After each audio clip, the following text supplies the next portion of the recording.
Hello, welcome back to my channel. If you're new around here, my name's Em. I love all things planners and stationery, so if that's your thing too, stick around because hopefully there'll be lots for you to enjoy. Today I'm talking about Hobonichi Weeks. It's a planner that I don't think I have given enough love on this channel. I spent a lot of time talking about the Hobonichi cousin, but the weeks have actually been in now for, I think this is my 4th year, so yeah, I've always had one alongside the cousin. 2020 is probably the last year that I tried to use it kind of as a normal day-to-day planner. In 2021 it's kind of been semi-downgraded to fitness and finance only, which is still really important, but from a day-to-day perspective I won't be kind of planning my life in it like I tried to in 2020.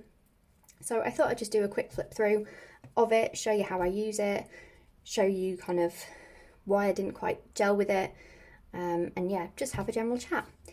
First and foremost, I'll talk about the fact that I clearly have two. This is because I couldn't make a decision between the two. So the Weeks is the one Hobonichi planner where there's a lot more design in the actual cover, so you can get it in a variety of different designs, different materials. The fabric ones are always my favourite because they always have some gorgeous ones to choose from, and I couldn't choose between the two, so I started off with the idea of ordering both and then selling one on when they arrived, and when they did arrive I couldn't choose, so I just kept both and kept the Tokyo Tower as a really simple meal planner. I'm not going to flip through this because it would be dull, but basically how I used it was, because the days are kind of split into 3, breakfast, lunch, dinner, created a shopping list as I went along.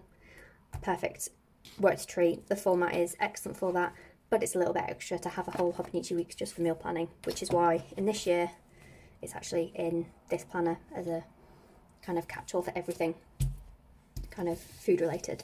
So yeah, just wanted to quickly talk about that. This is the penguins version, so gorgeous. I mean, I talk about how lovely the covers are. I put it in a cover anyway, so it kind of is irrelevant, but still I always end up purchasing the one that I find the prettiest. Just a quick shout out actually to this cover. I've had it well over a year and you couldn't tell. It's still gorgeous, still perfect, beautifully made. I will drop a link to this because I can't shout about these enough. But anyway, stop rambling. On to the actual planner. So I always use a little sticky note here. These are pockets that I sell in the shop. They are business card size, so they're perfect for task cards, stickers, washi tape samples. I always just like to have one in there just to keep any kind of, usually I keep, so I think I've got it in here. So yeah, so the one this year, I keep my exercise stickers. These are specifically sized kind of for pockets like this. So yeah, that's always in there. The yearly overview page, so this is a kit from the shop. I designed the kit specifically to have this notes area because I wanted this to be a bit more usable. So I used this to track holidays from work, how much allowance I've got left, how much I've used, making sure that I'm kind of taking my holidays. As you can see, I only kind of got used for half of the year. In 2021, I moved it into my Hobonichi cousin because it made more sense just to have it in there really, and I was just kind of putting it in here to kind of use it. This, speaking of using, just didn't get used. I attempted to use it in a couple of different ways. This was exercise tracking, this was finance tracking. Neither way really stuck, so yeah. Then onto my monthlies. These tabs are from Josephine Bow Designs. I will drop a link if they're still available. Lovely tabs, but as you can see, I made a pig's ear of installing them, so they look a bit wonky. Didn't really use the monthlies that much this year. I used them mainly kind of just to use my kits really, and to kind of pretty them up, because I love, this is the thing about the Weeks, I love using them because I love using the kits for them and making them look pretty, but they're just, the planner itself just isn't functional enough for me. But I love this month. This was a combination between kind of basic planning, but then also exercise tracking, using some specific shape stickers that I sell for the Weeks. It meant that I could colour code, but then also write in exactly what the exercise was. This was something I experimented with in terms of water intake and steps. And then the rest of the month I pretty much didn't use, kind of used it to practice stickers on. used this as a kind of practice layout for what would eventually become my meal planning layout in my weeks for this year. So breakfast, lunch, dinner, and then this is just kind of like an essentials list of things that I'll probably always add to the order each week. So just to remind me, because so many times I'll just forget to write milk on my shopping list, for example. And that's it for the monthlies. For the weeklies, it's a really interesting kind of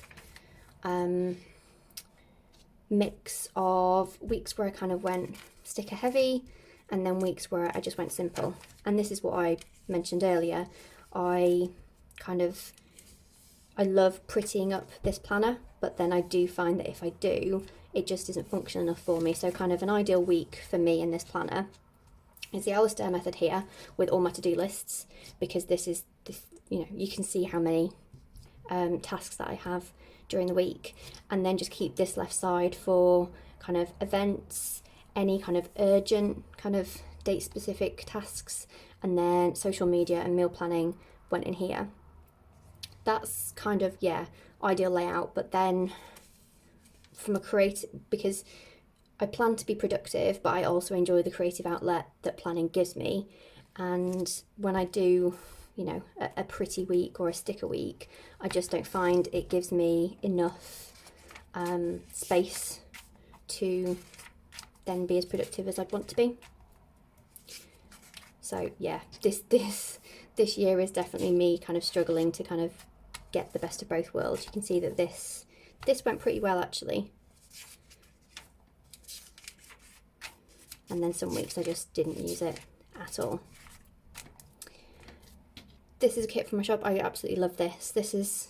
I really liked this week. I remember enjoying planning and also feeling quite productive because I put a load of to-dos in here and then kind of like remainder to-dos were here. I didn't use the Alistair method, so basically any tasks that were date specific went in here, any general tasks went in here. Quite liked it. One thing that I will say though, another reason why I just don't gel with the Hobonichi Weeks as much is this side of the page is blank. So if you need lined or grid paper to kind of write straight and write neatly like I do, you may find you struggle. You can sometimes see, I don't know how well it'll get picked up, but you can sometimes see the grid underneath, which if you've used a lot of stickers the week before will be more difficult. So again, another reason why simple is better sometimes in this planner. But yeah, it's just something that I found that I used to get really frustrated because my handwriting just wouldn't be as neat because I'd be struggling to kind of write on the lines if I couldn't see them. Yeah, this is probably just a me issue, but it was enough for me to kind of finally realise that I can't use the weeks that regularly as kind of a normal planner. Some weeks I love the horizontal layout and then some weeks I just don't. That week I don't know why, but I did a combo of meal planning and kind of normal planning. So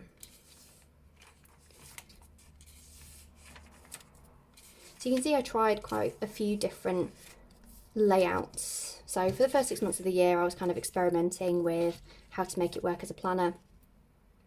Could I make it work as a planner? The ultimate answer was no. It was just too small. I couldn't plan in the way that I wanted to, and I didn't like having half the page blank in terms of it being plain and not grid.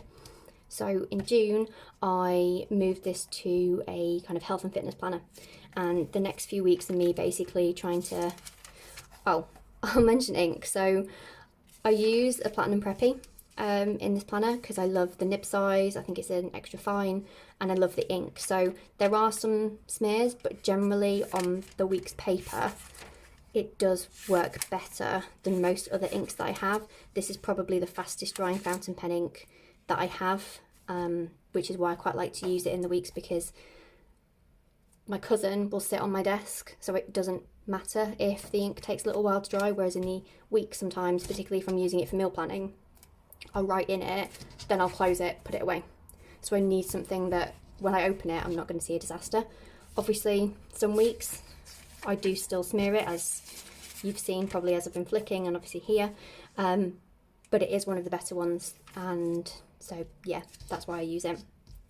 Although I'm probably not doing a very good job of selling it given how many smears there's been in this planner. But I will say I'm very clumsy when it comes to ink, and I'm not very good at keeping things kind of even for a second because I'm impatient.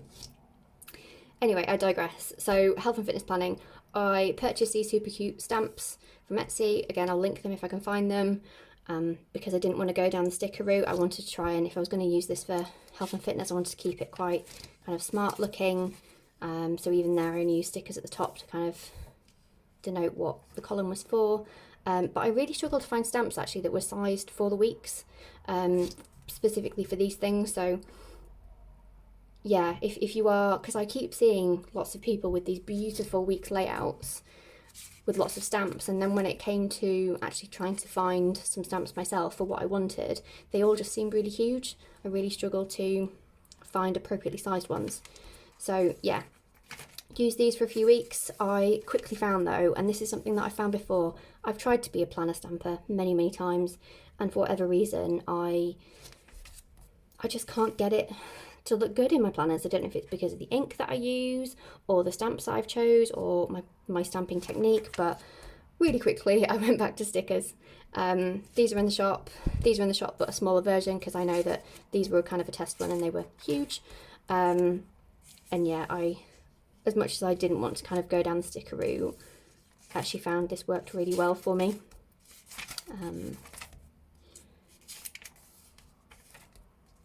This was an experimentation with kind of writing notes about kind of how I was feeling, if I was ill or if I'd taken any medication.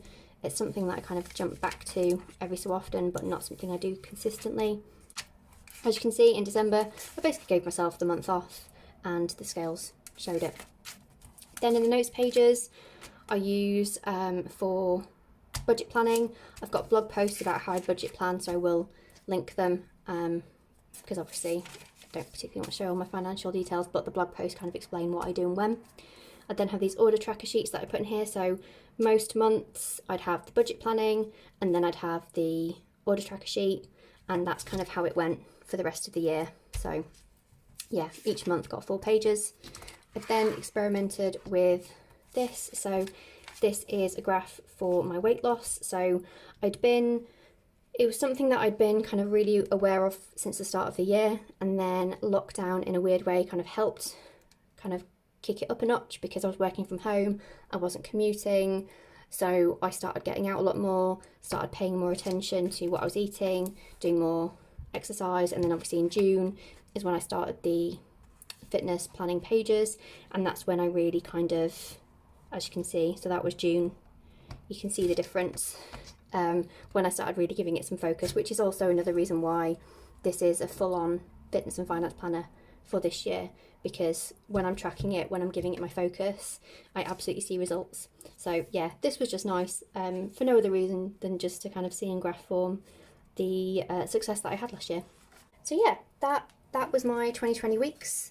I hope you enjoyed it. I do have kind of older weeks and cousins. If you do want to see flip throughs of that, please drop me a comment and I'll happily film them. It'd be quite nice actually to kind of look through some of my older planners and see how my planning style has changed. But yeah, so if that's something you'd enjoy too, let me know. But hopefully I will see you again soon in the next video. Please like and subscribe if you haven't already. And yeah, thanks for watching. Bye!